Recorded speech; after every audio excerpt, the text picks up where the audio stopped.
un ser que obviamente se va a convertir en un adulto, pero que tiene muchas particularidades que hay que conocer al detalle cómo se produce la evolución de este individuo, ¿no? Para poder identificar algunos problemas. Entonces vamos a...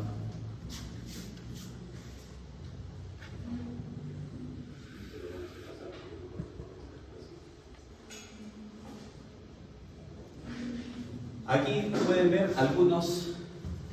ver algunos signos que las mamás suelen mencionar cuando acuden a una sala de emergencia con su recién nacido. Pueden decirles que su niño lo notan hipoactivo, es decir, con un nivel de actividad muscular disminuida. Con mayor razón esto lo pueden identificar las mamás que ya tienen experiencia con otros niños, ¿no?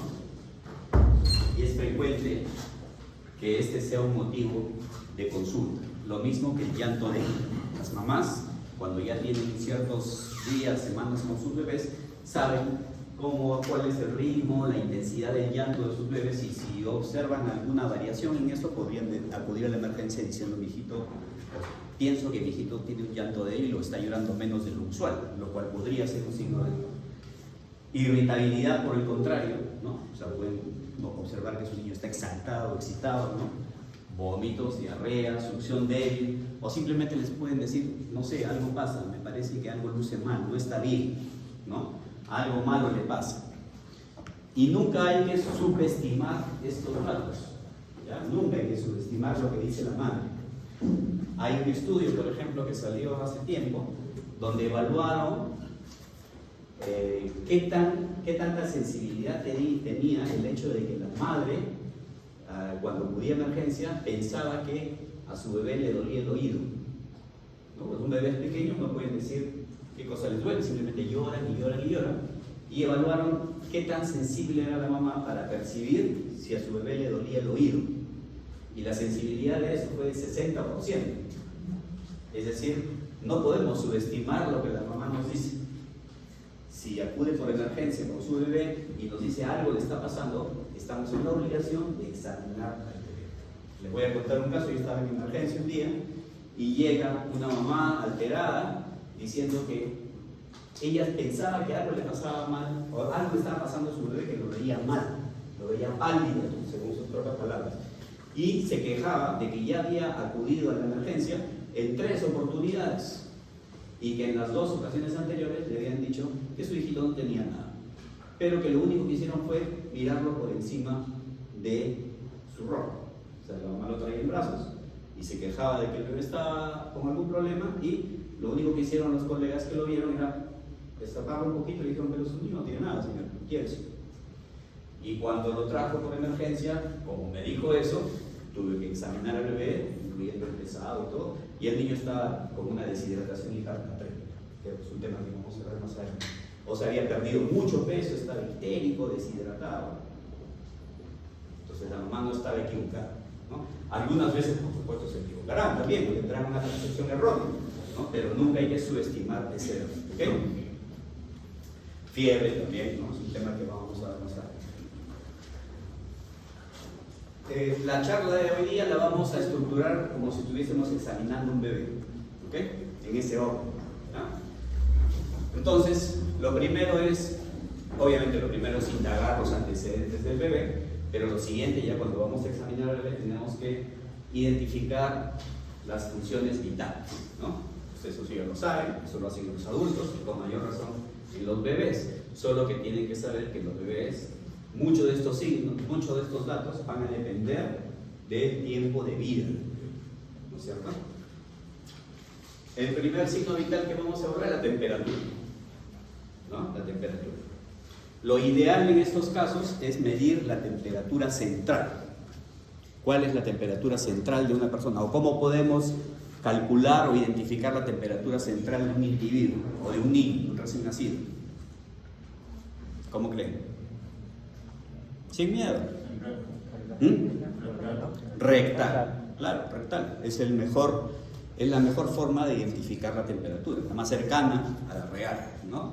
Oral podría ser, pero en un neonato es un poco complejo, ¿no? Medir la temperatura oral. En un niño más grande puede ser. Lo que no recomendamos es usar la temperatura periférica, o sea, la temperatura de la piel, ¿no? Es decir, la temperatura axilar, menos esas pistolitas que salieron en la época del COVID, ¿no? Que te apuntaban así, te decían si tienes fiebre o no. Eso no debemos usar en un neonato, ¿okay? Entonces, la temperatura normal es la misma que tienen ustedes y consideramos fiebre siempre y cuando la temperatura rectal supere los 38 grados centígrados. ¿Okay? En los neonatos también es bien frecuente que pueda presentar hipotermia, es decir, una temperatura rectal menor a 35.5 grados centígrados. ¿Okay? La fiebre es una de las causas más importantes por las que los niños acuden a una sala de emergencia. ¿Okay? Entonces es algo que no pueden dejar de hacer, medir la temperatura. Frecuencia respiratoria. ¿Cómo se mide la frecuencia respiratoria en un paciente pequeño, en un neonato? ¿Cómo la mide en un adulto? Claro, cuentan los movimientos respiratorios. ¿En cuánto tiempo? ¿En un minuto? ¿Sí? Bueno, eso dice la teoría. Les apuesto que nadie hace eso. Encontrar en 15 segundos se multiplica por 4, ¿no? Bueno, en un adulto puede ser, pero en un neonato no pueden hacer eso, porque los neonatos tienen lo que se llama la respiración periódica, es decir, por rato respiran y de ahí hacen pausas que pueden durar hasta 10, 15 segundos y luego otra vez empiezan a respirar, ¿no? Entonces, si ustedes cuentan en 15 segundos, no va a reflejar este dato la realidad. Por eso en los neonatos hay que medir la frecuencia respiratoria en un minuto en forma obligatoria. ¿Okay? Y entonces hablamos de taquipnia cuando la frecuencia respiratoria está por encima de 60 respiraciones por minuto. ¿Okay? Frecuencia cardíaca. ¿Cómo miden la frecuencia cardíaca?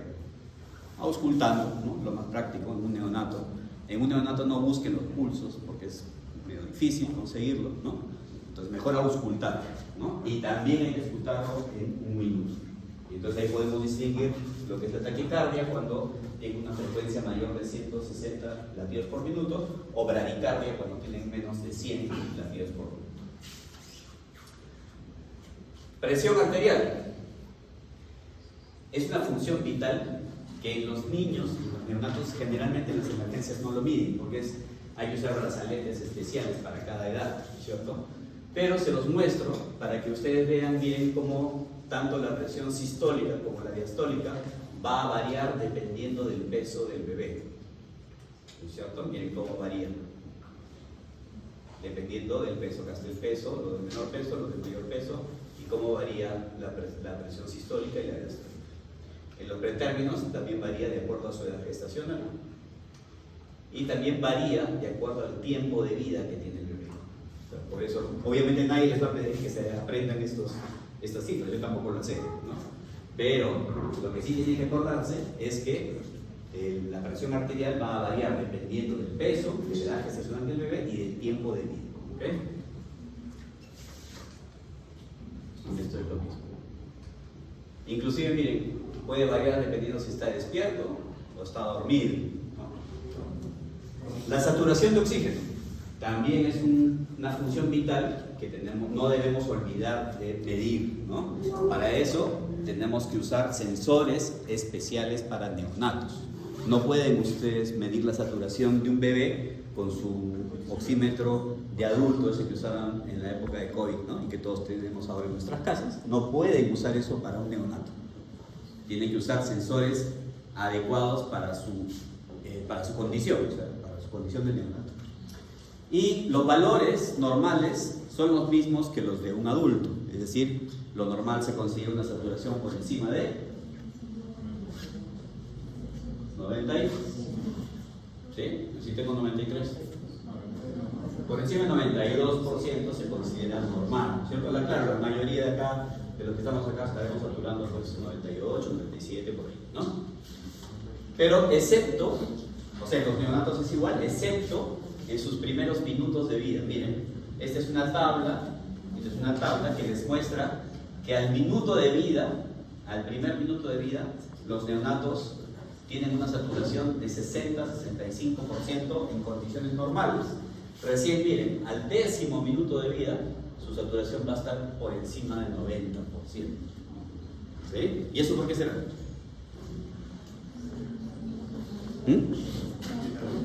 Porque se está adaptando. ¿Ok? Sí, pues.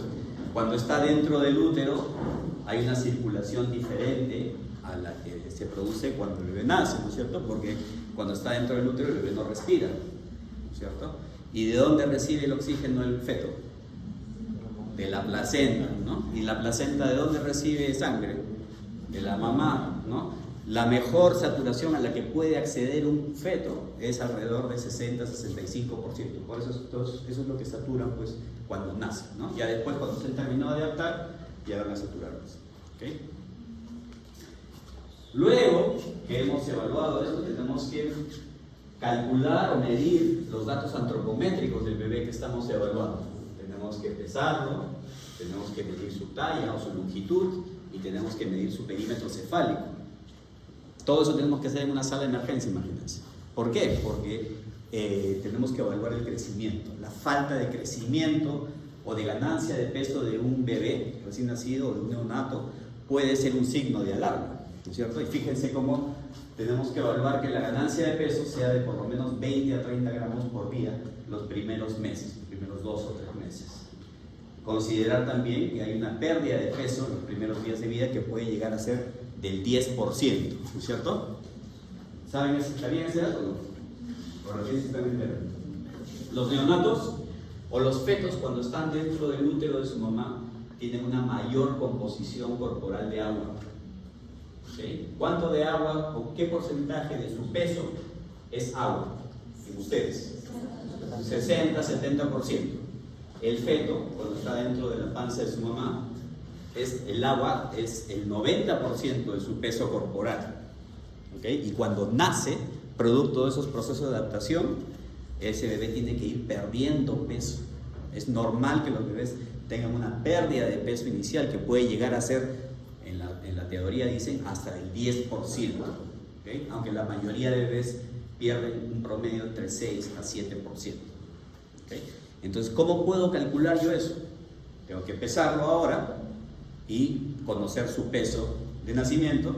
Se hace una resta y una regla de 3 simple y calculas la pérdida de peso. ¿Okay? Una pérdida de peso excesiva puede ser un signo de alarma. O de repente estás evaluando un bebé que tiene un día y en vez de perder peso ha ganado peso. ¿Será normal eso? No. También puede ser un signo de alarma. ¿Okay?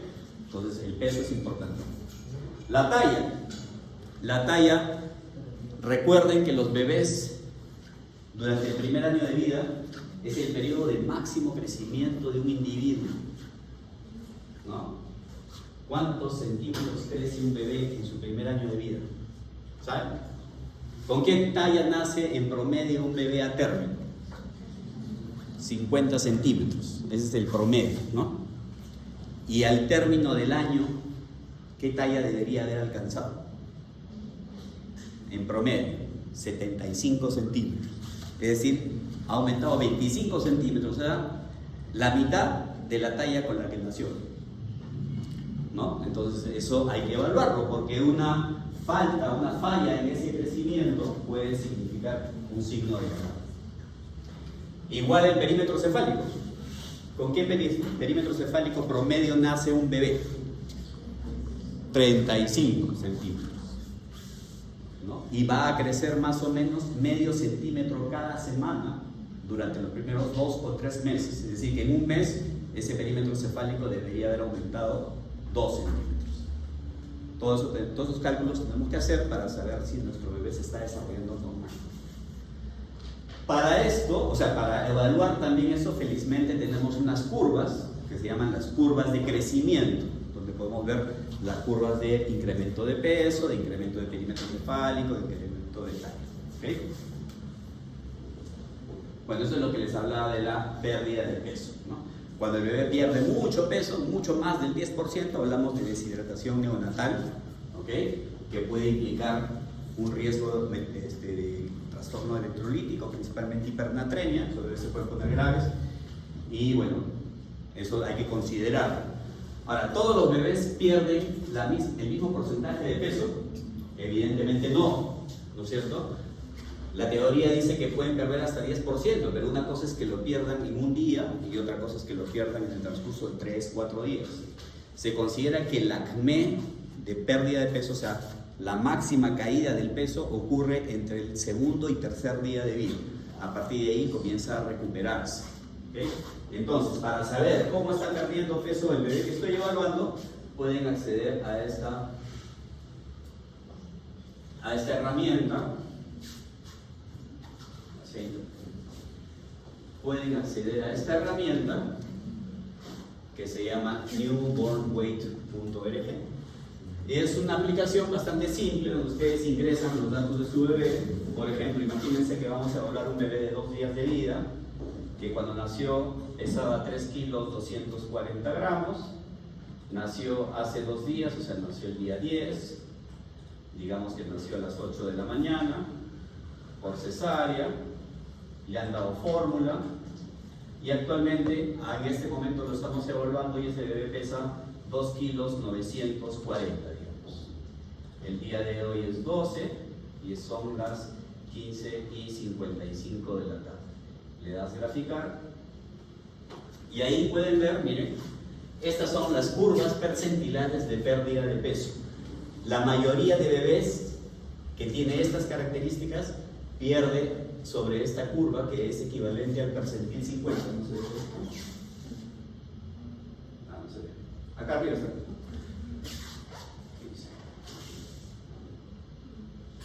Acá arriba está, ¿no? La línea verde es el percentil 50, la amarilla es el percentil 75, la naranja es el percentil 90 y la roja es el percentil 95.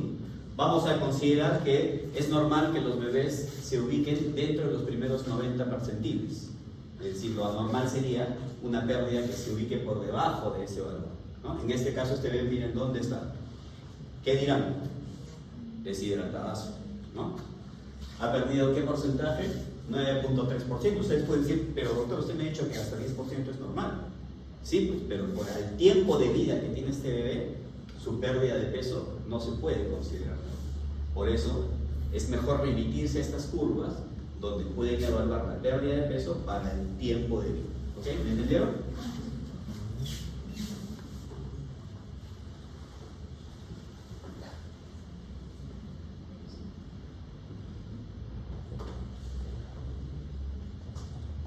Okay. Ahora que hemos evaluado sus funciones vitales, lo hemos pesado, lo hemos medido, ya hemos calculado su pérdida de peso o su ganancia de peso, vamos a comenzar a examinar al bebé. Y el examen físico del bebé empieza simplemente observando, mirándolo. Ojo, el examen físico del recién nacido tiene que ser con el bebé desnudo, ¿ok? O sea, con su pañal, pero nada más. Ustedes tienen que decirle a la mamá, señora, desvista a su bebé, ¿no? Generalmente la mamá dice todo, lo voy a decir todo. Sí, porque es la única forma de examinar a un bebé. Y como lo tienes que examinar desnudo, tienes que asegurar que no pierda calor. O sea, tiene que ser un ambiente cálido, digamos que le dé privacidad también al bebé y a su mamá. ¿Okay? Y generalmente se recomienda que sea con luz diurna, o si en su defecto no hay luz diurna, con luz blanca. Así, en esas condiciones debería evaluarse al bebé. ¿Okay? Entonces su bebé está desnudo delante suyo y el examen físico empieza observando al bebé. ¿Qué van a observar? Lo primero a lo que debe llamarle la atención es su postura. ¿Cuál es la postura de un recién nacido normal? ¿Alguien tiene hijos aquí? Todavía son muy jóvenes, ¿no? ¿O alguien tiene un hermanito bebé, primos, nada? ¿Cuál es la postura normal de un bebé recién nacido?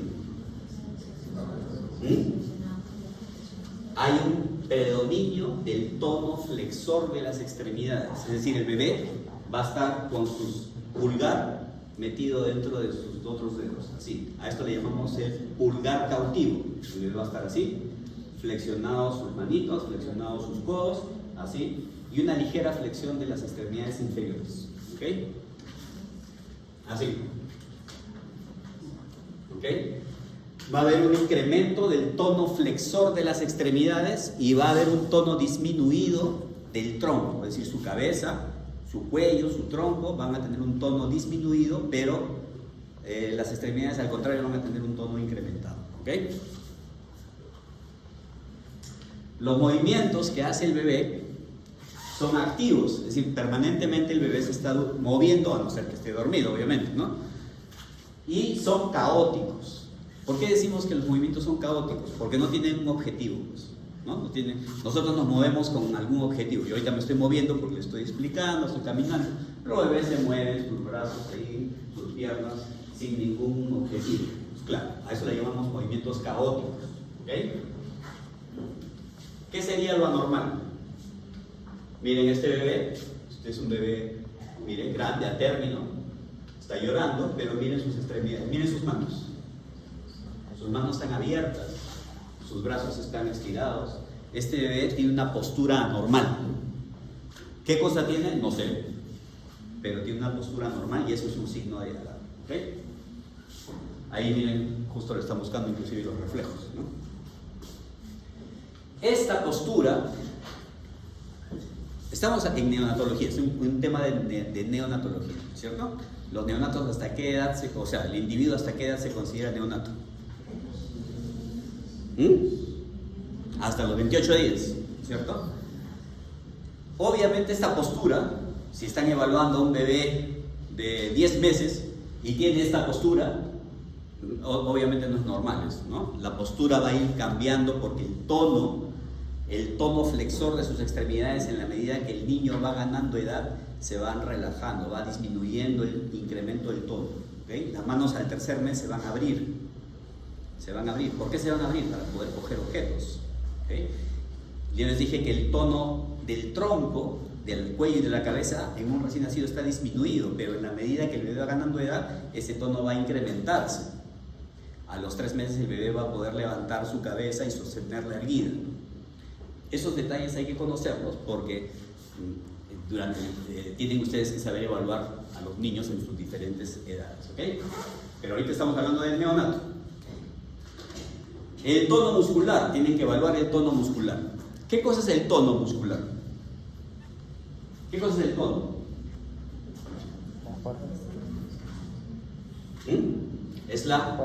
Es la fuerza muscular necesaria para mantener una postura. A eso le llamamos tono muscular. ¿Okay?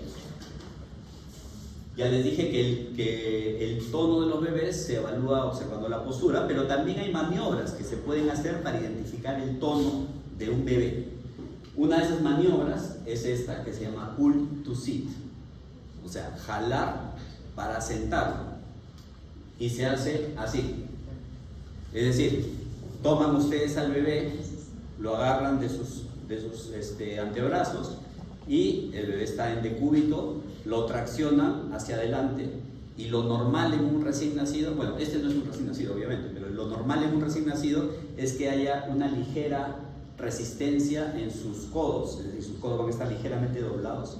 La cabeza, el bebé va a intentar mantenerla en el mismo eje que el tronco, pero pronto, unos cuantos segundos después, el tono se va a vencer y la cabeza se le va a ir para atrás. Esto es lo normal en un neonato.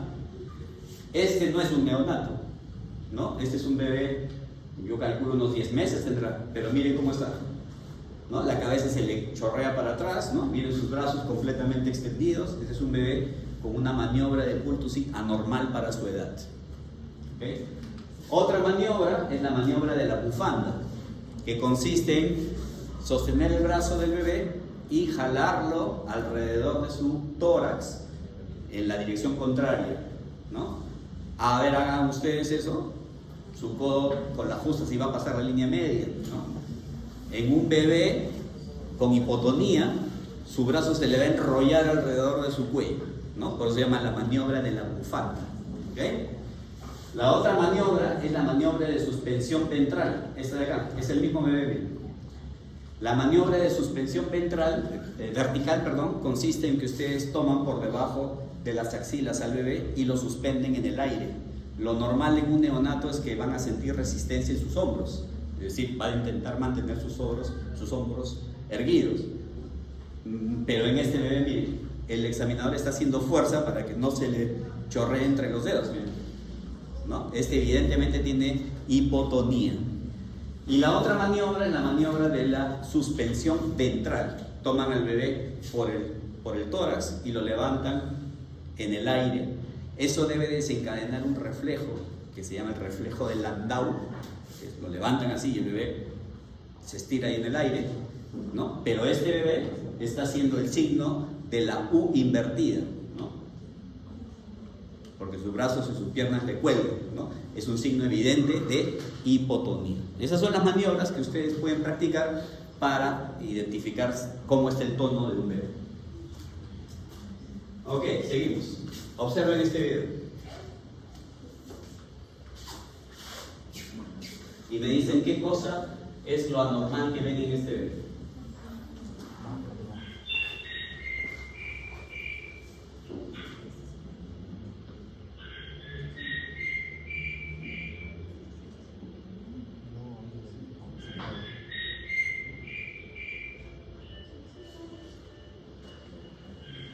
¿Qué le está pasando? ¿Se han dado cuenta? ¿Qué pueden observar? ¿Quién quiere? ¿Qué está haciendo de una forma extraña? ¿Ah? ¿Perdón? Está succionando, ¿no? Hace movimientos de succión. ¿Los bebés pueden hacer eso en condiciones normales? Sí, pero esto lo está haciendo demasiado repetido, ¿no es cierto? ¿Qué más está pasando? Si son recontra observadores se van a dar cuenta. ¿Ah? Está salivando, sí, ya. ¿Qué más? No. No sé si se dieron cuenta, pero alrededor de su boca la coloración cambió. Se puso medio morado, ¿no? Este bebé está teniendo una convulsión neonatal, ¿ya? Las convulsiones neonatales en el 75% de los casos son sutiles. Es decir, que una persona inexperta no se va a dar cuenta que el bebé está convulsionando, ¿no? Por eso se llaman sutiles. 75% de los bebés tienen convulsiones sutiles. Obviamente no es normal. ¿Qué le pasa a este bebé? Este bebé evidentemente está enfermo, ¿no? Tiene un montón de sensores, tiene una carapucha acá, ¿no? Pero miren lo que va a hacer.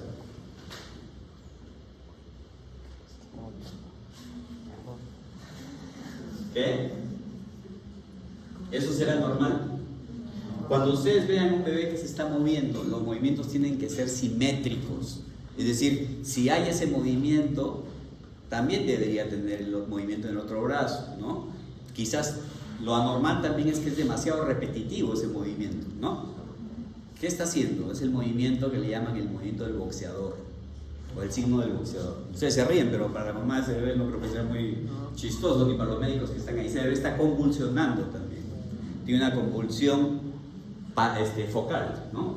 Esto de que tiene acá arriba, eso que tiene acá arriba, es un casco de hipotermia.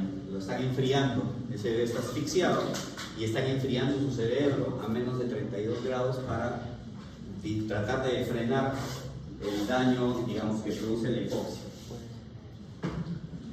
Y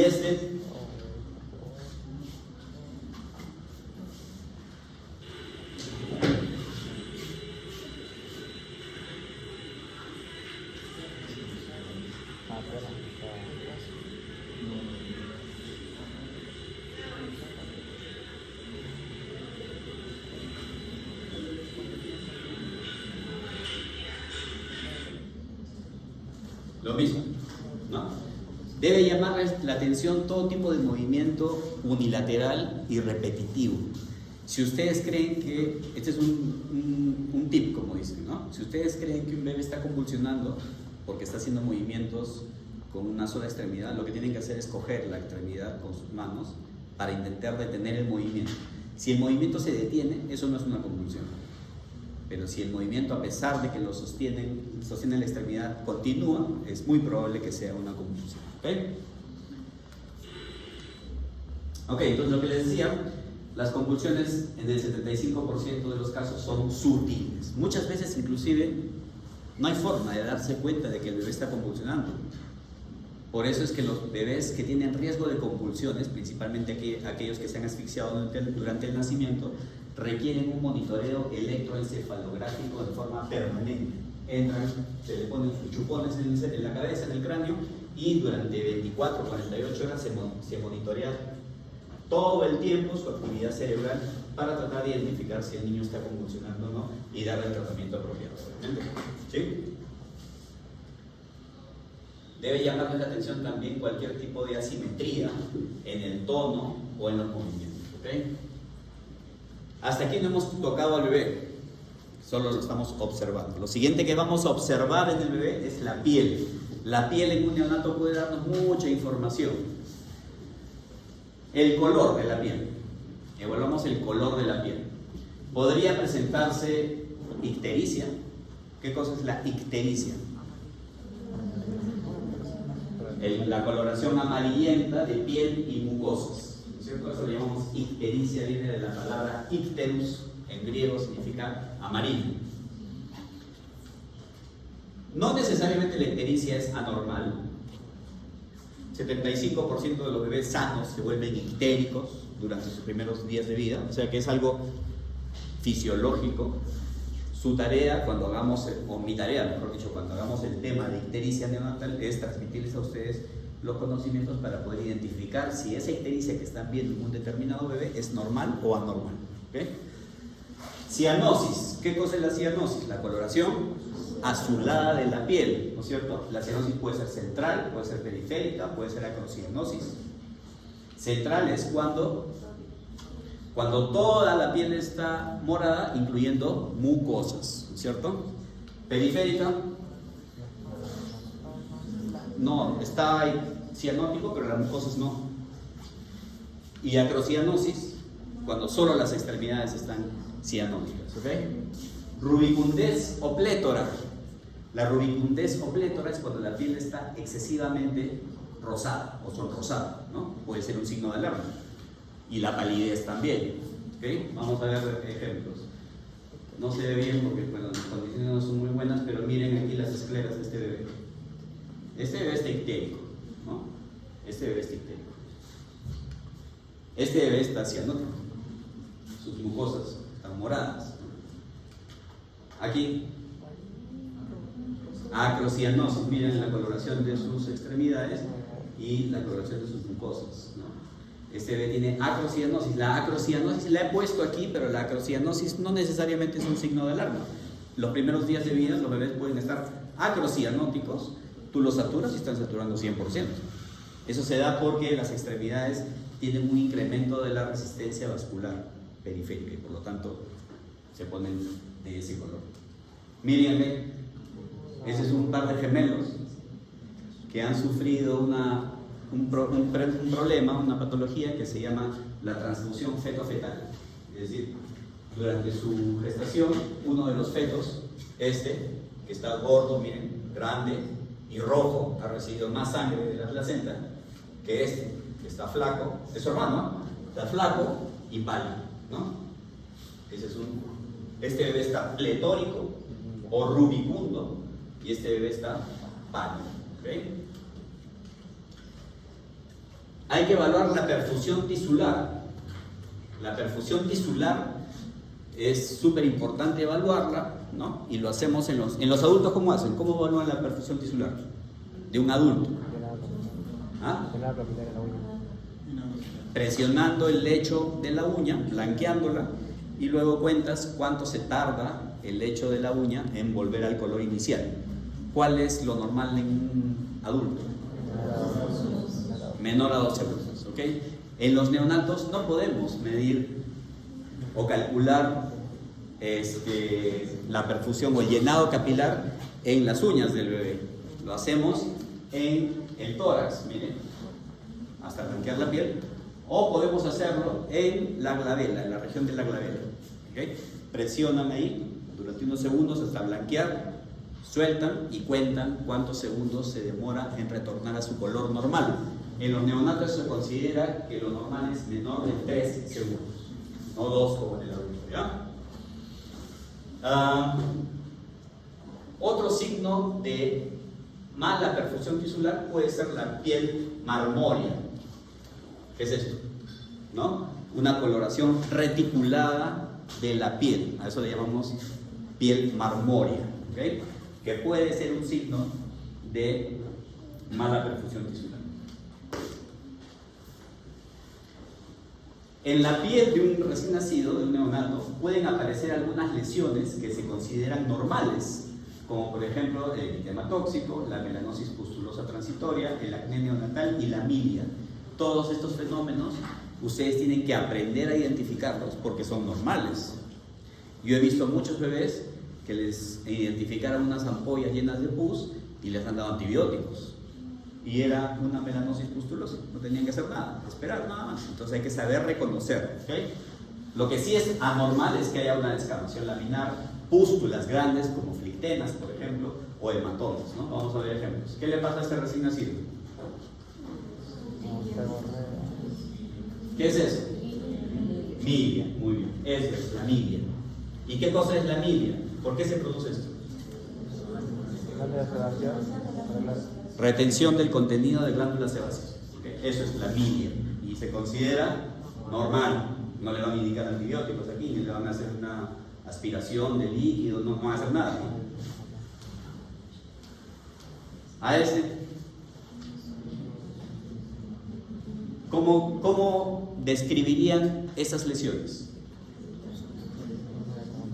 Son pápulas, máculas, vesículas, manchas, ¿qué cosas? Placas, abones, ¿qué cosas son esas cosas? Son máculas, son lesiones maculopapulares eritematosas, ¿no es cierto? Que estamos observando su presencia en el tórax. Recuerdan mucho a las picaduras por pulga. ¿Sí? ¿Qué es esto? Eritema tóxico del recién nacido. El eritema tóxico, no sé quién le puso ese nombre, pero no tiene nada que ver con ninguna intoxicación, ni ninguna toxina, ni nada. ¿A este bebé qué le está pasando? Nada. ¿Por qué le salen esas lesiones? Nadie sabe. En serio, nadie sabe. Pero se consideran normales. Y obviamente no le vas a indicar antihistamínicos, corticoides, antibióticos, todo eso que les estoy diciendo lo he visto. Por eso se los comento. ¿Y a este bebé qué le está pasando? ¿Cómo describirían estas lesiones? ¿Ah? ¿Qué son? Son ampollas llenas de pus. ¿Cómo se llama eso? ¿Cómo se llama ese elemento dérmico? Ampollas llenas de pus. ¿Ya han hecho dermatología, no? No. Siempre que les pregunto, ¿han hecho algo? No. Bueno, esto es una pústula. Son pústulas. Las pústulas son ampollas llenas de pus. Pústulas.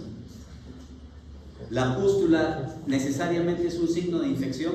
No. Lo que le está pasando a este bebé es la melanosis pustulosa transitoria del recién nacido, así se llama.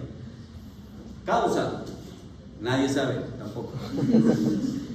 Si por ahí se te mete el diablo y se le ocurre aspirar una de esas ampollas y ver qué cosa contiene, lo que van a encontrar son eosinófilos, puros eosinófilos. Ahí no van a encontrar leucocitos, no van a encontrar bacterias. ¿Qué se tiene que hacer aquí? Nada. Explicarle bien a la mamá que esté tranquila. No va a pasar nada. Melanosis pustulosa transitoria del recién nacido. ¿Y esto? Miren aquí.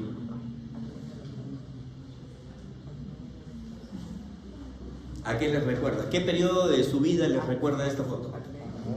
Al acné, es el acné neonatal. Acné neonatal. Bien frecuente, aparece a partir de la primera, segunda semana de vida. Las mamás se asustan, van corriendo al pediatra, ¿no? Y el pediatra les explica que es el acné neonatal. Se produce, hay dos teorías. Hay algunos que dicen que es por las hormonas que la mamá le pasa en el momento de nacer, que no me parece tan correcta esa teoría. Hay otra teoría que dice que se produce una activación del eje hipotálamo-hipófisis y al bebé le ocurre lo que llaman la mini pubertad del recién nacido, ¿ya? Y como efecto de esa activación hormonal le salen estos comedones, ¿no? Que es lo mismo que pasa en un adolescente. Y eso se llama acné neonatal y puede tardar varias semanas en resolverse en forma espontánea. Y a propósito de esto, a propósito de la mini pubertad del recién nacido, otros signos de esa activación hormonal puede ser lo que llamamos la leche de brujas. ¿Qué cosa es la leche de brujas? Son bebitos, ya sean hombres o mujeres, que estás evaluando y les observas las mamas crecidas. Apretas la mama y sale leche.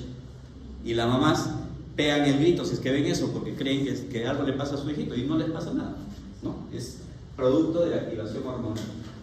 Peor, la mamá va corriendo por emergencia con su bebé, mujer, y dice: a mi hijita le han hecho algo, ¿no? ¿Por qué? Porque está en el pañal, había sangre, y cuando he revisado sus genitales encontré sangre, ¿no? Y la traen porque piensan que alguien le hizo algo, ¿no? El otro día al hospital llegó un niño, una niña así, ¿ya? Llegó una niña al hospital por emergencia, la mamá diciendo exactamente lo que le estoy diciendo, y un colega, no voy a decir su nombre obviamente, se asustó, quién sabe por qué, y le pidió un perfil de coagulación al bebé, y le pidió no sé cuántas cosas, le puso vitamina K, le inició antibióticos, lo subió a neo, hospitalizado en la UCI. La mamá estaba que se quería morir, ¿no? ¿Por qué entra un bebé a la UCI? Está gravemente enfermo. Yo estaba de guardia ese día, la examiné a la niña, no tenía nada, pues. ¿Qué era? Era la pseudomenstruación del recién nacido, que es literal una menstruación en un bebé. Le dimos de alta, le quitamos todo lo que le habían puesto y se fue a su casa, ¿no? Entonces hay que conocer estas cosas. El colmo que un colega pediatra no conozca lo que le ocurre al 5% de las niñas en su primer mes de vida. Es bastante frecuente. Ok, sigamos. ¿Qué otras cosas puede aparecer en la piel? Ya un poquito ya yéndonos a cosas un poquito más raras. ¿Ven? Bueno, esto no es raro, esto es súper frecuente. ¿Ven aquí? ¿Qué hay ahí? ¿Qué hay acá? Una mancha. No, esto no es una pápula, ¿no? Es una mancha. Una placa eritematosa, ¿no? Que se presenta aquí en la frente, miren, acá en el párpado, y les aseguro que si ese bebé lo volteas y le ves acá el occipucio, también va a tener una mancha ahí roja de las mismas características. Las mamás o las abuelas le llaman a esto el beso del ángel, le dicen. ¿Ya? Y acá atrás le dicen: ese es el picotazo de la cigüeña. ¿En serio? Así, ese nombre tiene. En realidad su nombre dermatológico, a mí me encantan los dermatólogos porque ponen unos nombres así. Se llama Nevus Flammeus Simplex. Es una condición normal, ¿ok? Muchos, la gran mayoría de ustedes la han tenido cuando eran bebés. A algunos se les queda de por vida, a la mayoría se les borra. ¿Qué hay que hacer? Nada, explicar a la mamá que es algo normal. Igual esto de acá, miren. Esto es la melanosis dérmica del recién nacido, o más conocido como mancha mongólica, ¿no? Mancha mongólica. ¿Qué cosa es la mancha mongólica? Es un cúmulo de melanocitos en esa región y por eso la piel adquiere ese color. ¿Sí? ¿Se presenta en todas las personas? No. Se presenta más frecuente en algunas etnias, ¿no? Por ejemplo, en los asiáticos, en la raza negra, aunque dicen que no hay raza, ¿no? En la etnia negra y en los judíos askenazí. La diferencia de los judíos askenazí es que esas manchas no se les borra nunca, ¿ya? En los caucásicos, o sea, en los blancos, es muy raro observar ese tipo de manchas, ¿ok? Pero nosotros aquí, ¿qué somos? De todo un poco, ¿no? Por eso es que la mayoría de nuestros bebés sí tienen esas manchas mongólicas, pero se les va a borrar con el pasar del tiempo. Eso se debe considerar normal. Ahora viene lo anormal. Obviamente este bebé no es un neonato, pero no encontré una foto de un neonato con esta condición. Miren esta mancha grande que ocupa la hemicara de este bebé. Esta es una coloración, o lo que llaman la mancha en vino o porro. ¿Por qué se llama en vino o porro? Porque tiene el mismo color del vino, ¿okay? De ese tipo de vino. Y la particularidad de este tipo de pacientes es que además de tener esta mancha, que es de por vida, y que ocupa las regiones de las ramas del trigémino. ¿Cuántas ramas tiene el nervio trigémino? 3, ¿no es cierto? Esta mancha en este bebé ocupa la zona de las 3 ramas, pero hay bebés que presentan las manchas en alguna de las regiones del trigémino. Lo interesante de estos casos es que esto se acompaña de una tumoración vascular en su cerebro y estos bebés tienen una epilepsia secundaria producto de esa malformación vascular en su cerebro. Ese es el síndrome de Sturge-Weber. Esta niña, miren, con este hemangioma grande, regional en su cara, y cuando le hicieron una prueba de hemograma, encontraron que sus plaquetas estaban muy bajas y tenían una tendencia al sangrado. Ese es el síndrome de Kasabach-Merritt, que puede ser grave por su plaquetopenia. Hemangiomatosis. ¿Qué es la hemangiomatosis? Es la presencia de estos hemangiomas o de estos tumores vasculares que llamamos hemangiomas infantiles, y cuando en el cuerpo se presentan más de 5 hemangiomas, estás obligado a investigar si es que hay hemangiomas viscerales. Puede haber hemangiomas en los pulmones, en el hígado, en el cerebro, y puede ocurrir una cosa que se llama el secuestro sanguíneo, es decir, esos hemangiomas, esos tumores tienen tanta vascularidad que pueden secuestrar sangre y producir shock hipovolémico en un bebé. ¿Okay? Se llama hemangiomatosis. Y bueno, ese es el típico hemangioma de fresa o el hemangioma infantil que muchas personas tienen, ¿no? O muchos niños. Pasamos a las mucosas. En las mucosas hay que evaluar su color, la humedad, la presencia de algunas lesiones. Yo tenía algunas lesiones. Luego pasamos a la cabeza. En la cabeza, ¿qué hay que ver en la cabeza del bebé? En el cráneo del bebé. Hay que ver la forma, el tamaño. Eso, hay que medir el perímetro cefálico y hay que medir el tamaño, compararlo con las curvas para su edad. Y hay que ver anormalidades de la forma, ¿no? Como la braquicefalia. ¿Qué cosa es la braquicefalia? Una cabeza media cuadrada, ¿no? Donde predomina el diámetro transverso. ¿Qué es la dolicocefalia? Un cráneo alargado, donde predomina el diámetro longitudinal. ¿Okay? ¿Qué es la plagiocefalia? Es cuando el cráneo está como que aplastado en uno de sus lados y sobresaliente por el otro. Plagiocefalia. La turricocefalia es la cabeza en torre, ¿no? Es una cabeza así larga hacia arriba. Son condiciones anormales. Y si medimos el perímetro cefálico y el perímetro cefálico está por encima del percentil 90 para una determinada edad, decimos que esa cabeza es, o ese niño tiene macrocefalia. Macrocefalia. Y si el perímetro cefálico está por debajo del percentil 10 para su edad gestacional o su tiempo de vida, decimos que ese bebé tiene microcefalia. ¿Okay? Y si tiene macrocefalia, ¿en qué pensarían? En hidrocefalia, ¿cierto? La hidrocefalia es la acumulación de líquido, líquido, ¿qué se llama? Cefalorraquídeo. Y si tiene microcefalia, ¿en qué pensarán? ¿En que le falta líquido?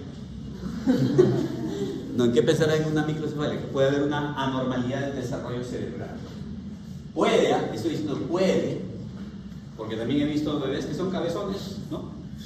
Les mides el perímetro cefálico y su cabeza es más grande de lo usual, pero lo miras al papá y dices, ah, ya.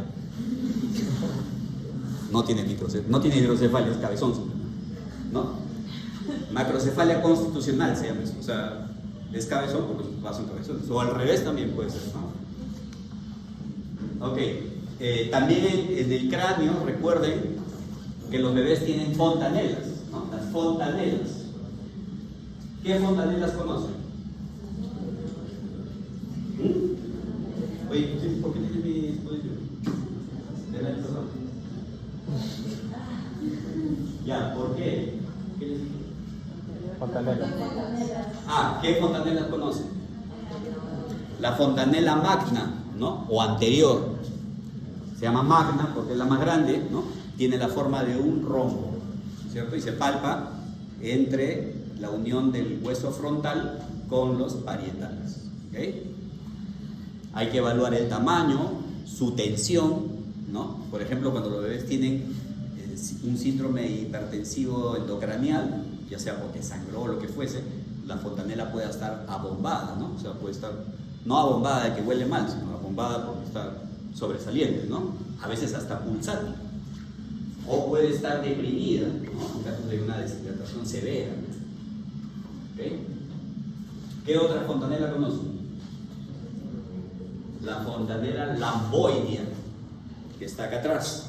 ¿Por qué se llama lamboidea? Porque viene de la letra lambda, que es una L, ¿no? La L griega, así, ¿no? Se puede palpar en algunos niños en la unión de los parietales con el occipital.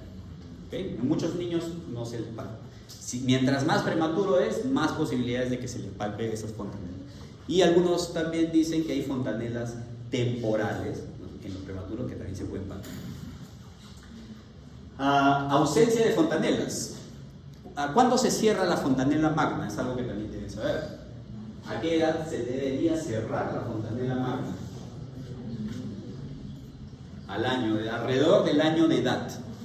¿Ok? Alrededor del año de edad.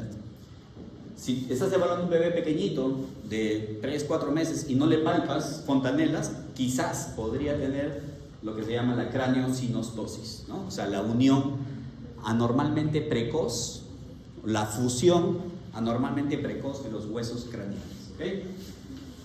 El incremento del tamaño de la fontanela puede ser en hidrocefalia, en hipertensión endocraniana o en hipotiroidismo también podría ser. ¿Qué es esto? En el cráneo a veces se presentan tumoraciones y la más frecuente tumoración que se observa en la cabeza de un bebé, no en el cráneo, sino en la cabeza de un bebé, es el caput subsedaneum. El caput subsedaneum, que no es otra cosa que un edema de la piel y del tejido subyacente a la piel, los tejidos blandos, y que se producen por las fuerzas mecánicas durante el nacimiento vaginal. ¿No? Se produce como un chichón, ya, eso es un caput subsedaneum. ¿Cómo sabemos si el tumor que estamos observando es un caput subsedaneum? Tiene estas características. Es un edema de los tejidos blandos, aparece inmediatamente luego del parto, puede extenderse a través de las líneas de la sutura. Las suturas están acá, ¿no? Generalmente aparecen en la región parietal, pero puede extenderse más allá de la línea media. ¿Okay? Se resuelve en pocos días y no tiene ninguna complicación posterior. A diferencia del cefalohematoma, que ya no es un edema, el cefalohematoma es una hemorragia debajo de la aponeurosis epicraniana, ¿okay? Que también se produce o se considera un traumatismo del parto. Si ustedes están viendo un bebé y tiene un cefalohematoma, ese bebé tiene un traumatismo del parto. ¿Okay? O sea, no es que nació y se cayó de cabeza, puede pasar, sino que significa que el parto ha sido traumático, ¿no? Generalmente hacen maniobras los ginecobstetras que producen lesiones en el bebé. A diferencia del caput, el cefalohematoma aparece varias horas después de que ha nacido el bebé, nunca atraviesa las líneas de la sutura, van a ver por qué ahorita, se resuelve en varias semanas y a diferencia del caput sí puede estar asociado a complicaciones como por ejemplo ictericia patológica o fractura de cráneo. Miren, aquí tienen un gráfico, acá está el cerebro, acá está la dura madre, acá están los huesos, en este caso los dos parietales. Esta línea punteada es la aponeurosis, miren cómo va, y aquí está la piel.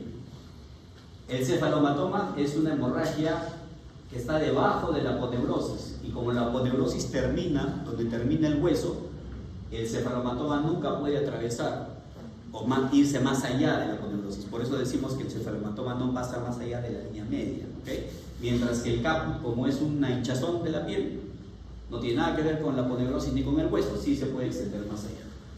Acá también ven ustedes una hemorragia subgaleal, una condición rara pero grave. ¿Y qué más se ve? Una hemorragia epidural. ¿Okay? Entonces ahí están las diferencias entre caput y cefalohematoma. El caput es mucho más frecuente que el cefalohematoma. Una ex estudiante de la UPT hizo como una tesis interesante que era describir las características epidemiológicas de estos niños que tenían cefalohematoma y tratar de identificar si había algún factor predictor para hemorragia cerebral. ¿Y qué encontró ella? Que un diámetro mayor de 8 centímetros del cefalomatoma puede ser un predictor de fractura de cráneo y por lo tanto de una hemorragia intracraneana. Conclusión y recomendación del estudio: todo niño que tiene un cefalomatoma mayor de 8 centímetros, solicitar radiografía de cráneo. Si en la radiografía de cráneo hay trazos de fractura, tomografía. Súper interesante su trabajo. ¿Tiene aplicabilidad práctica? Sí. Así que así deberían más o menos pensar en sus tesis. Rostro. A veces, para una persona, un profesional experimentado que ya tiene varios años de experiencia, simplemente observando la cara de un bebé puede decir: oye, este bebé no es normal, algo le pasa. ¿Ok? Miren, bueno, eso ya es el extremo, ¿no? O sea, no creo que alguien aquí diga que no es un bebé normal, ¿no?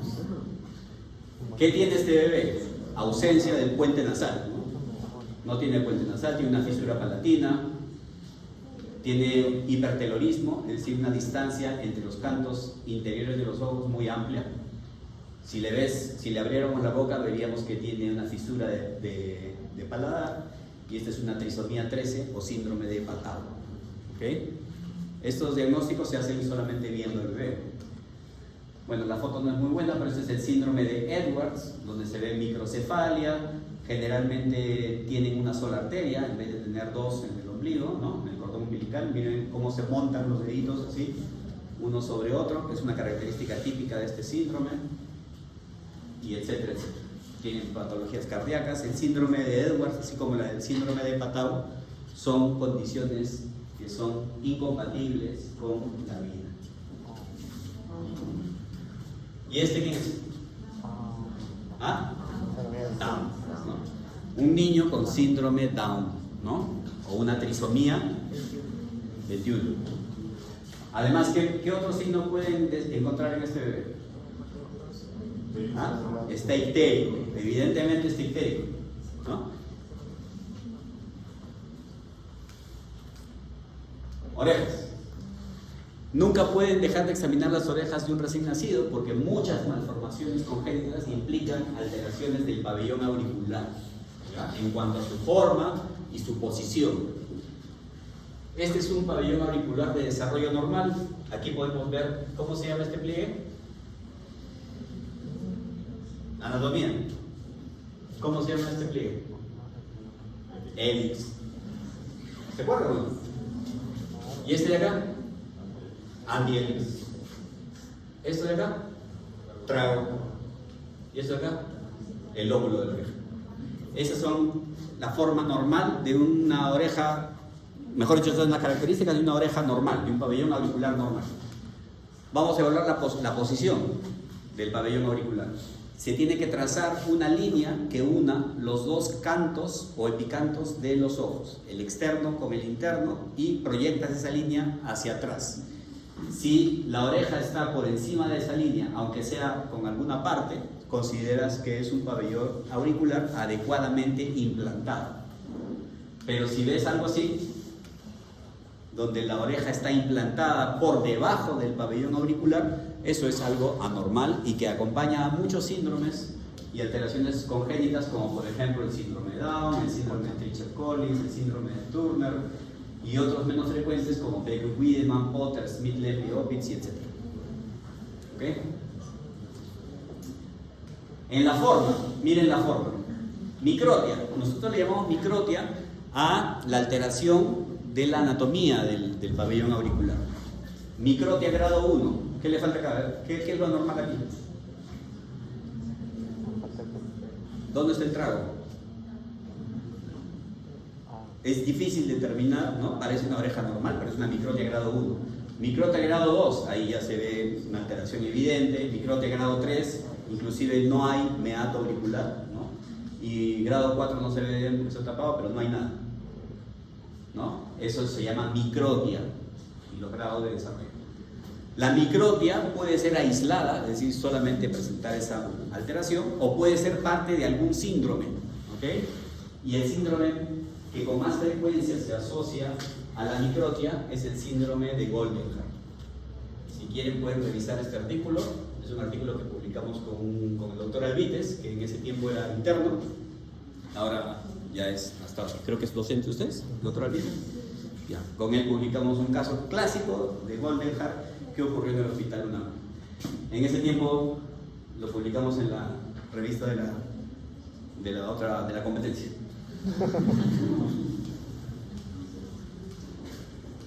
¿Qué más puede pasar en las orejas? Esto. Un apéndice preauricular. ¿Qué más? Esto.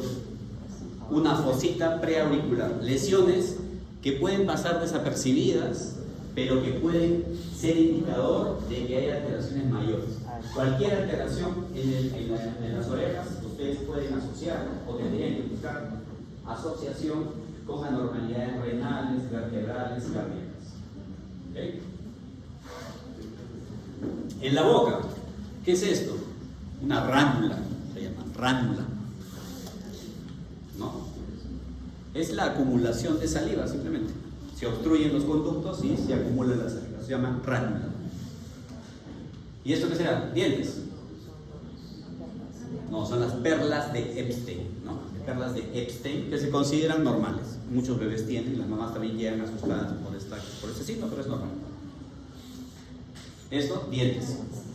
Estos dientes neonatales no son los dientes de leche, por si acaso, ¿eh? Son unos dientes adicionales, accesorios. Y lo que hay que ver aquí es que la movilidad, o sea, ustedes le palpan y si los dientes se están moviendo, tienen que llamar al odontólogo para que los extraiga. Porque ha ocurrido, o sea, han habido casos en los que los dientes se han caído en forma espontánea y el bebé se aspira con su propio diente. Así que es algo que hay que considerar. ¿Okay? Perdón. ¿Esto qué cosa es? Macroglosia. Macroglosia, es una lengua tan grande que no cabe dentro de la cavidad oral. Y entonces el bebé está protruyendo su lengua en forma permanente. Se observa en el síndrome de Beckwith-Wiedemann, en la enfermedad de Pompe, que es una enfermedad metabólica, y en hipotiroidismo congénito. Acá, ¿qué ven? Una hernia umbilical, chiquitita, pero una hernia umbilical que también se suele observar en el síndrome de Beckwith-Wiedemann. Observan a un bebé que está cialorreico, es decir, no traga la saliva permanentemente se le está saliendo, y cuando lo alimentan, ya sea con el pecho o con el biberón, el bebé tiene apneas, cianosis, ¿no? Eso que puede ser un signo de una atresia esofágica con fístula tráqueo-esofágica. ¿Okay? ¿Qué hay que hacer ahí? Pasar una sonda. Le pasas una sonda y le tomas una radiografía. Generalmente la sonda se enrolla ahí en el muñón del esófago, ¿no? Ahí, eso urgentemente tiene que el cirujano pediatra intervenir. Micropnatia, ¿qué cosa es la micropnatia? Miren esto. Una hipoplasia de la mandíbula, ¿no? Una hipoplasia de la mandíbula que se observa en muchas personas, pero que adquiere una característica extrema en esta secuencia que se llama la secuencia de Pierre-Robin. En la secuencia de Pierre, ¿cuál es la diferencia? ¿Y por qué no se llama síndrome? ¿Cuál es la diferencia entre secuencia y síndrome? ¿Saben? ¿Qué es un síndrome? ¿Qué? Un conjunto de signos y síntomas que tienen una causa común. Por ejemplo, la trisomía 21 tiene un montón de signos y síntomas que tienen una causa común. ¿Cuál es la causa? Que el cromosoma 21, en vez de ser un par de cromosomas 21, hay 3, ¿no? Ya. La secuencia es cuando también es un conjunto de signos y síntomas, pero donde se desarrollan uno como consecuencia del otro. En la secuencia de Pierre-Robin, la lesión causante es la hipoplasia de la mandíbula, ¿okay? Eso, la mandíbula es tan pequeñita que hace que la lengua, que tiene tamaño normal, no pueda ubicarse dentro de la cavidad oral y presiona hacia arriba el paladar, y como es un feto que está en formación, ese paladar no llega a fusionar y se produce una fisura palatina. ¿Okay? A esto le llaman la secuencia de Pierre-Robin. Entonces la diferencia de las secuencias y de los síndromes ya se las digo. ¿Qué más pueden observar? Una fisura labio-palatina. Esta es una fisura labial de la encía y también del paladar. O sea, es una fisura labio-palatina completa, unilateral del lado derecho. A veces hay bilaterales o a veces hay incompletas, solamente fisura del labio, solamente fisura del paladar, solo del paladar duro, del paladar blando o del paladar completo, ¿no? Entonces hay que describir bien eso. La fisura labio-palatina puede ser aislada, o sea, la única malformación, o puede ser parte de un síndrome mayor. De todos los que hemos visto, el Edwards, la trisomía de Edwards, es la que suele ir con fisura labio-palatina. ¿Cómo estamos en el tiempo?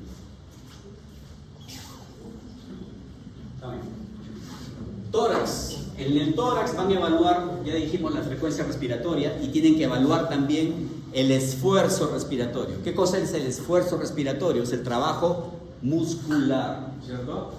Cuando se incrementa el trabajo muscular, aparece lo que nosotros llamamos como tirajes. Si el diafragma es el que se contrae con más intensidad, aparece el tiraje subcostal.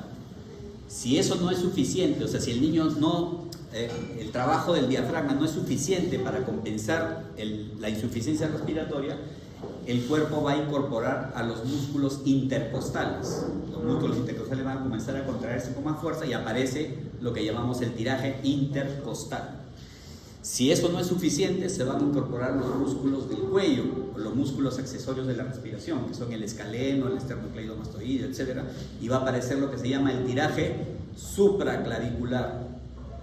Si eso no es suficiente para compensar la insuficiencia, va a aparecer lo que llamamos el aleteo nasal, es decir, la narina, el músculo elevador del ala de la nariz va a intentar ensanchar las fosas nasales para tratar de captar más aire. Si eso no es suficiente, el último signo de incremento del esfuerzo respiratorio es el quejido expiratorio, que es cuando el bebé cierra su glotis en la expiración para tratar de mantener un volumen residual funcional mayor. Si eso falla, si ustedes ven a un bebé que está con quejido, ese bebé está a punto de hacer un paro respiratorio. ¿Ok? Eso lo observó un doctor que es muy conocido en el área de la neonatología, que se llama Silverman, y sacó un score muy conocido que se llama el score de Silverman-Anderson, ¿no? Y a cada uno de los signos que hemos descrito le asignó un puntaje, y entonces así nosotros evaluamos la severidad de la dificultad respiratoria de un bebé. ¿Ok? Obviamente tienen que auscultar los pulmones para escuchar el pasaje del murmullo vesicular, que tiene que ser simétrico. A veces se auscultan ruidos anormales, como por ejemplo crépitos, subcrépitos, sibilancias, etc. La evaluación del sistema cardiovascular, tienen que auscultar el precordio, ¿no? Tienen que auscultar el corazón en los puntos de auscultación que les han enseñado para adultos, igualito para neonatos, pero tienen que hacerlo con un estetoscopio neonatal, que es un estetoscopio chiquitito, pues de diámetro pequeño, porque si le ponen el de adulto, pues medio tórax ya lo van a ocupar, no van a poder identificar bien dónde está el soplo, si es que hay alguno.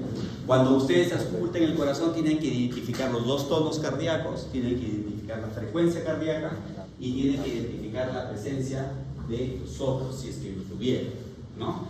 Y los soplos, si es que los hay, o si es que está presente el soplo, tienen que caracterizarlo por su intensidad.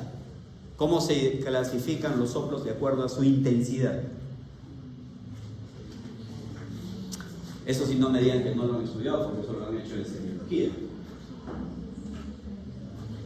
Hay 6 grados de soplos, ¿no? Del 1 al 6. El 1 es el más leve, el 6 es el más severo.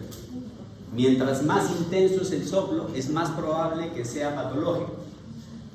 Soplo 1 sobre 6, ¿qué es? Es un soplo tan débil que algunos lo escuchan, otros no, o de repente yo mismo lo escucho en un momento y luego ya no lo escucho, ¿no? Ese es un soplo 1 de 6. 2 de 6 es lo suficientemente intenso para que todos lo escuchen. Soplo 3, lo mismo que el anterior, pero una intensidad mayor, sin frémito. ¿Qué cosa es el frémito? Es cuando escuchaste el soplo, digamos, en el lápiz y el corazón, pones tus dedos ahí y sientes el roce del soplo en tus dedos. Eso le llamamos frémito. Entonces el soplo 3 de 6 es un soplo intenso, pero sin frémito. El soplo 4 de 6 es un soplo intenso con frémito. Soplo 5 de 6 es tan intenso el soplo que ni bien pones el borde del estetoscopio y ya lo estás escuchando. Y soplo 6 de 6, nunca en mi vida he escuchado algo así, pero es cuando en teoría escuchas el soplo sin necesidad del estetoscopio. ¿Okay? Mientras más intenso es el soplo, mayor es la probabilidad de que su presencia sea anormal. ¿Qué más? ¿Cómo más tienen que caracterizar el soplo? Tienen que saber si es sistólico o diastólico, si es sistodiastólico, si es holodiastólico, un montón de clasificaciones de características ahí. Tienen que saber la ubicación también, porque dependiendo de dónde está ubicado el soplo en su mayor intensidad, les puede indicar qué patología podría estar ocurriendo.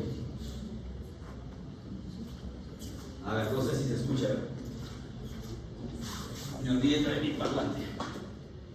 A ver, escuchen. Vamos a aumentar el volumen.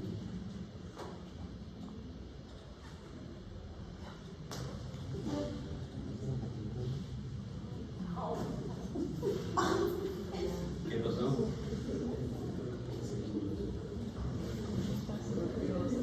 Ya, a ver, escuchen.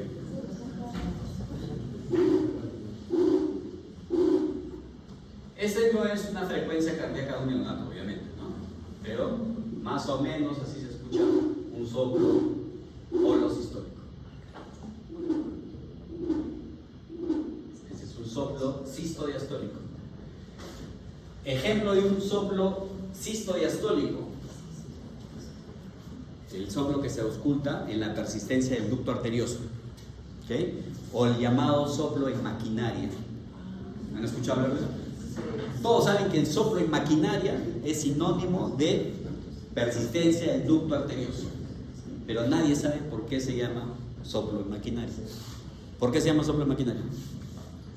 Yo sinceramente, antes de ser residente, yo pensaba que se llamaba así porque decías, es una locomotora,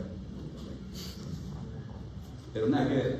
Dice que cuando describen, el médico que describió este tipo de soplo vivía al lado de una tejedora, y esas tejedoras trabajan con esas máquinas así, que jalan, no sé si han visto, que jalan así. Ya, y ese ruido le recordaba mucho lo que le escuchaban sus pacientes con persistencia del ducto arterioso. Por eso se llama soplo en maquinaria, se refiere a esa maquinaria, no a otra. ¿Okay? Ejemplo, ¿y dónde se ausculta con más intensidad ese soplo? En la región interescapular, o sea, tienen que voltear al bebé y escuchar atrás. ¿Okay? Ejemplo de soplo sistólico, holosistólico. ¿Qué significa holosistólico? Que el soplo está en todas las fases de la sístola, ¿no? Ejemplo del soplo sistólico típico, una comunicación interventricular, ¿no? Ahí se produce ese tipo de soplo. Ok, pero entonces, tienen que saber identificar los soplos. También tienen que palpar los pulsos, porque los pulsos pueden ser débiles o o como se llama, intensos, ¿no?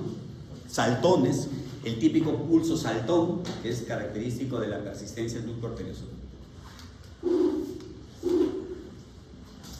En el abdomen hay que evaluar la forma del abdomen. ¿Cómo es la forma del abdomen de un bebé? Nosotros decimos que los bebés tienen un abdomen batracio. ¿Qué significa eso? Batracio, ¿qué es? Como del sapo, ¿no? Como no tiene tono, sus músculos no tienen tono, se desparraman por los costados, ¿no? Entonces lo ven así con la panza por los costados. Ese es un abdomen batracio.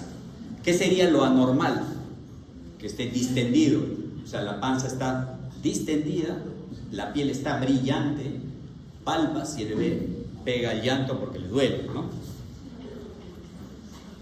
Hay que auscultar los ruidos intestinales también, por supuesto.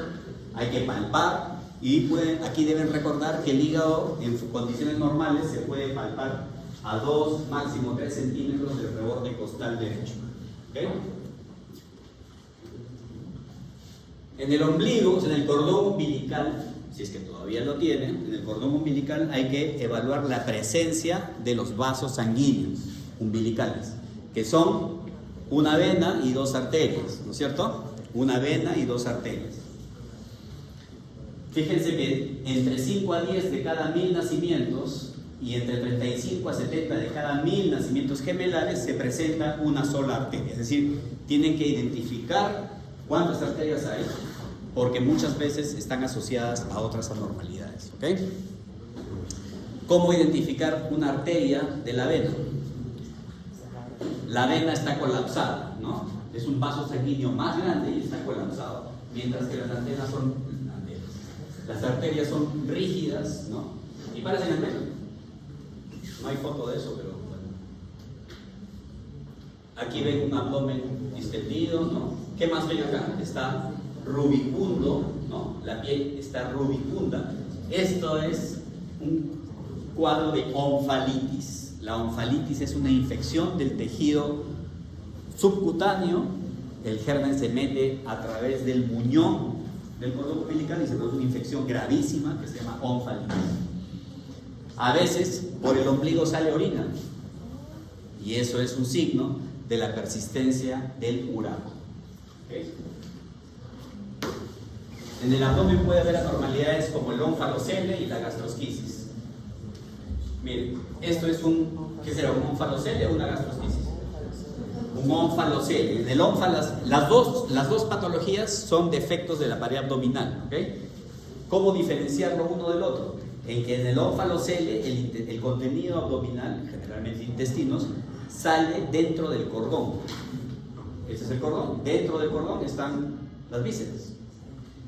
En cambio, en la gastrosquisis, el cordón, mire dónde está, acá, y los intestinos que están necrosándose están fuera, ¿no? Eso se llama gastrosquisis, que es mucho más grave que esto.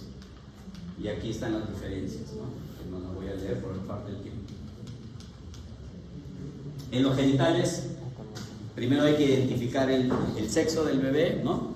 Si hay testículos y penes, un varón, y si hay labios vaginales, una mujer, no hay más. Puede darse el caso de que ocurra un caso de genitales ambiguos, ¿no? Ante una situación, una enfermedad que se llama hiperplasia suprarrenal congénita, forma virilizante en bebés, mujeres. Se acumulan hormonas masculinas en una niña y esas hormonas virilizan los genitales femeninos. Entonces los labios vaginales parecen un escroto y el clítoris crece tanto que parece un pene. Y a veces la severidad es tanta que es imposible visualmente saber si estás ante un pene o un clítoris. Eso ocurre en la insuficiencia suprarrenal congénita, forma virilizante, en una niña, porque si es un niño no pasa nada. Puede haber hipospadia y epispadia, que son patologías, anormalidades de donde se ubica el meato de la uretra. Si está por debajo es hipo, si está por arriba es epi.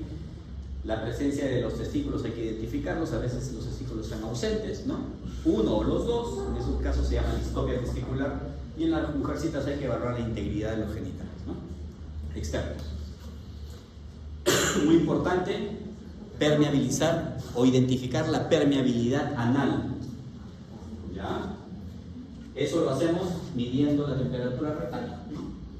Entonces, en este caso, este es un caso de ano imperforado, o sea, no hay orificio, ¿no?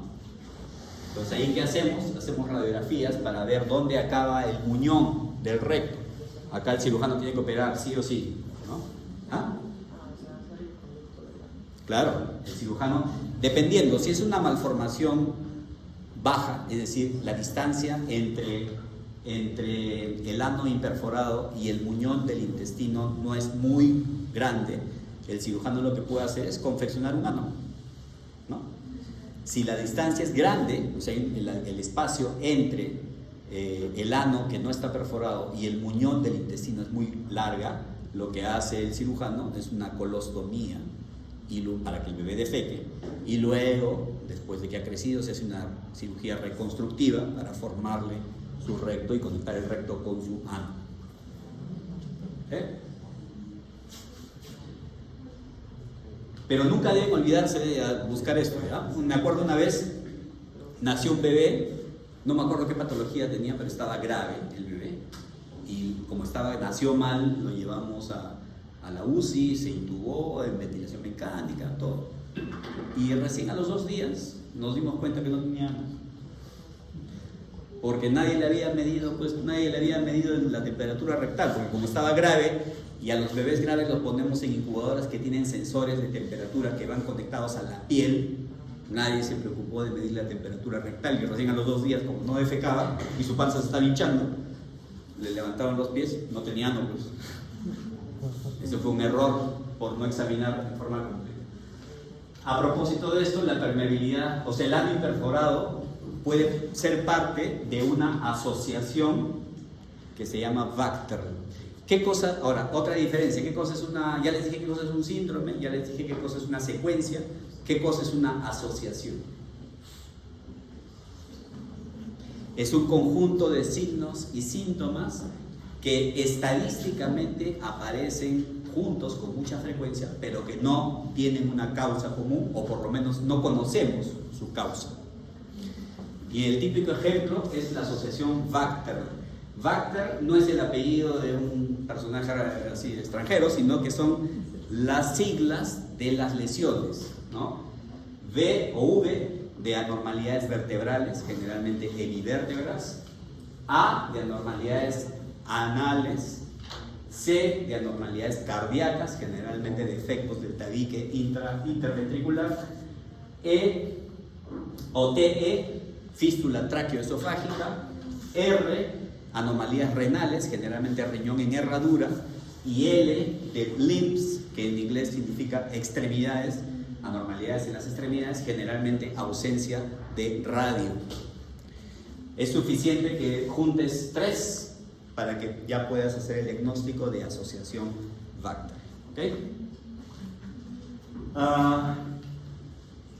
El meconio. ¿Qué cosa es el meconio? El meconio es la primera defecación del bebé, ¿no? Las primeras heces del bebé, que tienen unas características muy especiales, son de color verde petróleo, de consistencia ligosa, ¿no? Esto debe ocurrir, o la expulsión del meconio tiene que ocurrir dentro de las primeras 48 horas de vida. Si no ocurre dentro de las primeras 48 horas de vida, hay que pensar en estas patologías. No, bueno, primero mira el ano, de repente no tiene. Puedes pensar en fibrosis quística, enfermedad de Hirschsprung, síndrome de tapón meconial, hipotiroidismo congénito. En el sistema nervioso ya les hablé yo de cómo se evalúa el tono muscular. Los reflejos tienen que, cuando examinen a un lactante, tienen que saber buscar los reflejos. Los bebés tienen unos reflejos que llamamos reflejos arcaicos o reflejos primitivos, ¿no? ¿Qué reflejos conocen? El reflejo de prensión palmar, ¿no? Que es cuando le pones algo en la palma del bebé y el bebé cierra su puño, ¿sí? Eso ocurre hasta los primeros 3 meses. A los 3 meses, ya les dije, la mano se abre y el bebé es capaz de coger objetos. Si ese reflejo persiste en el tiempo, no va a poder coger objetos. ¿Otro reflejo primitivo que conozcan? Succión, muy bien. ¿Otro reflejo? Babinski. ¿Qué es el Babinski? Irritas el lateral del piecito y el bebé abre sus deditos así como en abanico, ¿no? Babinski. ¿Ya? Que en un bebé es normal, ¿ah? ¿Qué más? ¿Qué otros reflejos? Moro. El reflejo de Moro, que consiste en que un ruido intenso o un movimiento intenso desencadena en el bebé una secuencia de movimientos que son abrir los brazos, abrir los dedos, se abraza y llora. Ese es el reflejo de Moro completo, que dura más o menos hasta el 4.º mes. ¿Okay? La persistencia del reflejo de Moro es una anormalidad. Otro reflejo. El reflejo de marcha automática, ¿no? Lo suspendes al bebé debajo de las axilas, lo pones sobre la camilla. Primero el bebé hace el reflejo de extensión, es decir, apenas siente que está pisando algo, se para de puntas y extiende sus piecitos, y si lo inclinas hacia adelante y lo mueves hacia él, comienza a dar pasitos, ¿no? Eso se llama el reflejo de marcha automática. Otro reflejo, hay un montón de reflejos, hemos dicho unos cuantos. ¿Qué más? Reflejo de búsqueda, ¿no? Irritas los laterales de los labios y el bebé gira su cabeza y abre su boca para succionar, ¿sí? El reflejo de Landau, ya les dije, lo suspenden en el aire y el bebé se estira, hace una extensión. El reflejo del espadachín, ¿no? giras la cabeza del bebé rápidamente y el bebé hace esto, hace una extensión de su brazo y o sea, el reflejo del espadachín. El reflejo de prensión plantar, le irritas la base de los dedos en los piecitos y el bebé flexiona sus pies. Y hay más y más que no, ya no.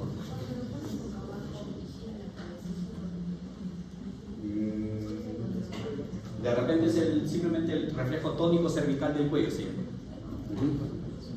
Entonces es súper importante que sepan identificar esos reflejos, pero más importante es saber cuándo desaparece, porque lo anormal es su persistencia, porque estos reflejos dependen del tronco cerebral. Y cuando el cerebro se desarrolla tanto que es capaz de inhibir la actividad del tronco cerebral, los reflejos van a desaparecer.